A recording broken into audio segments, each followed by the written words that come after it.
3. Pembuatan koloid. Pembuatan koloid dapat dilakukan dengan dua cara, yaitu cara dispersi dan kondensasi. 1. Dispersi. Dispersi adalah proses pembuatan yang berasal dari partikel yang lebih kasar dari koloid. Pembuatan dengan cara dispersi terdiri dari 3 jenis, yaitu mekanik, busur, Bredig, dan peptidasi. Pada cara mekanik, sistem ini dibuat dengan cara penggerusan dan penggilingan, bisa juga dilakukan lewat pengadukan dan pengocokan. Cara ini umum dilakukan dalam pembuatan sol belerang. Sementara itu, metode busur Bredig dilakukan dengan meletakkan logam yang akan dibuat sistem heterogen ini pada kedua ujung elektroda. Elektroda tersebut kemudian diberi arus listrik yang cukup kuat sehingga terjadi loncatan bunga api listrik.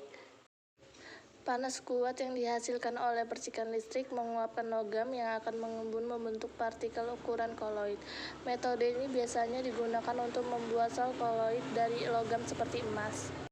Koloid pembuatan dengan cara dispersi yang terakhir adalah peptidasi. Peptidasi adalah proses mengubah endapan menjadi sol koloid dengan mengocokkan menggunakan medium pendispersi dengan sedikit elektrolit. Selama peptidasi, endapan mengadopsi salah satu ion elektrolit di permukaannya. Ini menghasilkan pengembangan muatan positif atau negatif pada endapan yang akhirnya pecah menjadi partikel yang lebih kecil dari ukuran koloid. Contohnya adalah pembuatan sol belerang dari endapan nikel sulfida dengan cara mengalirkan gas asam sulfida.